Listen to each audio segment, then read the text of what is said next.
Get back over here, please, Paul. Paul tends to get a bit excited, and for those that have been watching Range Anxiety for a while, you'll notice that he was just wandered off down the side of the vehicle then when he's supposed to be here talking to me, looking at the paintwork. Oh, there's a bit of charm here. They rubbed one out in this panel, whatever that means. I think he was... It's a technical term, you wouldn't Didn't understand. have some dirt in it.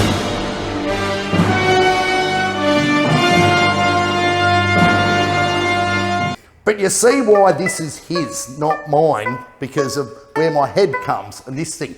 I couldn't reach to get anything out of the tray. It's the first thing you notice with these, though, honestly, isn't it? Height. Like, yeah, they're enormous. So what happened? Yeah, sorry. They are enormous. I was going to say, the footprint on these two and the height on these two dwarfs anything that we've had previously on the Australian market, surely. Now, speaking of dwarves, what happens when the typical stereotype that buys one of these cars, he's not the biggest of people in height and probably not the most over-endowed of people in a lot of other ways. Yeah. And this is considered like an extension to their personality. So you're thinking of getting one, right? Absolutely. So how would you go get in the back, Marty? Can you show us how? Let's have a look. There's a button there. Hands-free, look at that. Right, but I still, I'm a bit like mini-me trying to jump up on Dr. Evil's lap. How do you do it from See if here? we can get this right. What about your rod? Put your rod out, Paul. Out we All come. the way.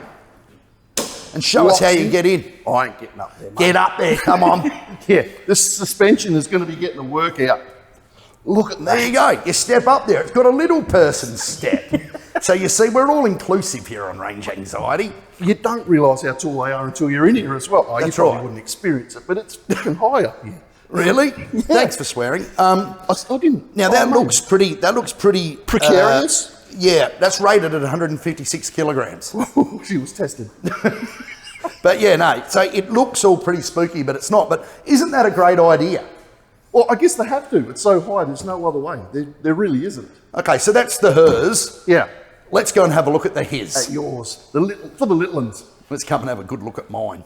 And here we are back with mine, the man's Stellantis version. Actually, no, Stellantis too, mate. Not a bad truck. The Ram. Oh, yeah, of course. It's like a porn star name. Mine. Hi, I'm Ram Stellantis. Yeah, that'd suit you more. But I'd rather be Shelby Super Snake. Yeah, Like that this is an yeah. excellent porn name. Okay, so let's have a look. This has got a bit more, being a Shelby, aftermarket jiggery pokery going on to open the back. So first thing, Hard lid. pull the hard lid up, Paul. It's heavy. Little people need not apply. Go on, up she goes. Up she goes. Easy Look at as. that. Nice. Now do the same thing that you did on the other one. Right. Down it goes. Yeah, you don't have to worry about it.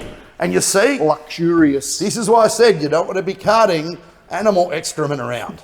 It's carpeted. It is marine grade carpet. Yep. It does have some tie downs Yep. for the gimp. So effectively, you could hose it out if you did have excrement We loaded would in try there. not to. Now put the step down. You see, this one's closer to the ground for midgets. Right. Down we go. Pull your rod out. The number Now, of times I've heard that. The difference is, yeah, I know, but not from me.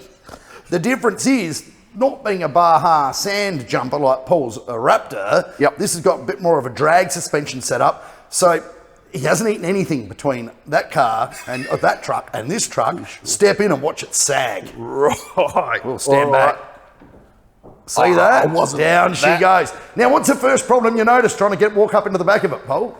I'm very limited for room here. Because you walk straight into the hard bit. No one probably saw that though.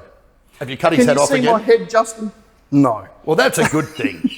I've got the head for television. yeah, so, I'm getting down from here. Yeah, this is what happens when you have a bit of an aftermarket setup, but that's all right. That is no different to any hard lid ute that you buy in Australia. Yeah. They are useless. Yeah, well, they're a a lot hard of lid. situations on a ute. Whereas your, workhorse doesn't even have a tonneau. This thing has this big hard lump of fiberglass, but that's cool. Who's going to put anything in the back other than a carton of Coors? You notice I picked the right beer of choice. Nice. Sponsor us now. You're not going to use this for that. You're going to use this to drop skids, hang out with other fellow midgets, and just be cool. Because who else has got one? With the numbers they made, no one actually has one. So come and put it back in its holster, Paul. I'll try. You see? No, that button, yep. Then that button. Yep. Push it in. Up she goes, slam it in. Slam it shut, and down it comes. See, it's here, look, even for tiny midgets, it's got that. Even you can reach, Muddy. And there you go. I like it. So that just sits there. Yeah, it's got a lock. And you see the hydraulic, like the Right, lock mechanism. right. All right, so let's go and have a look at the real cool shit. We're going to get inside the Super Snake. Good luck to you to set up a camera angle for that. Yeah. So this is like a really nice place in here. It's got the 10-speed auto, like the Raptor has. What are your thoughts about sitting inside it? My thoughts straight away, I've noticed one thing, that the passenger's seat here is very well equipped. Yeah, well, it used to be driven on that side. And you do notice that. I've got some controls up here in the sun visor that you haven't got. Yeah, so I'm not distracted while I'm driving. I've got a footrest down here that you don't have. This is a good spot. It is actually a really nice place to go out on a date with your cousin or something, isn't it? You know. Yep. Keep it in the family. But we found some really interesting things inside here, like in the console. This is brand new. John doesn't muck around. We got a 93 best. Now that's 93. That's the super duper equivalent of our 98 brew. So that's in wrong. Cali. That's Mon. We're on. More right, on. Motor octane number rather than research octane number. Excellent. And it's telling us how to break it in. We've only done 700 kilometres, so we've got a bit to go. 1,500 Ks. Do not accelerate hard. Check. Exceed 4,000 engine RPM. Pull a trailer. Yep, we can say that one's done. Use cruise control. Yeah, I wouldn't know if we've used that. Or date a first relative. Apparently, after 1,500 Ks, you're just good to go. Now, secondly, what we found in here is this box. Now, remember the Cyvex box that had a life of its own? Yeah. This has got something inside it too. Now, this is really cool. Now, I've dealt with a few Super Snakes in my time. This is a Super Snake. And they come with, from Whipple, a tuner. How cool is that? Yeah.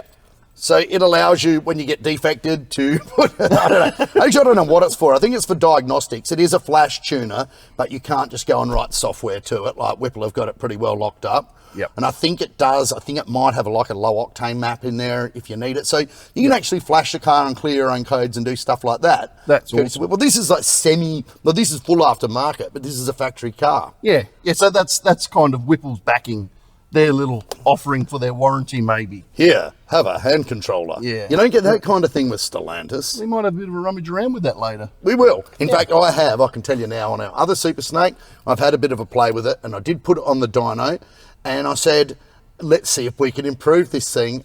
And like all Ford Motorsport, or Whipple in particular, Whipple do their own operating systems via Ford, I believe, the tunes you just cannot improve on them. They are absolutely immaculate in every way, shape or form. What, no one could improve on them? I don't think so. Apart from a bit of torque limiting they put in on purpose. I'll have a look at it later. We always need a home tuner out there. So let's go and have a look at what this thing did on the dyno. Done.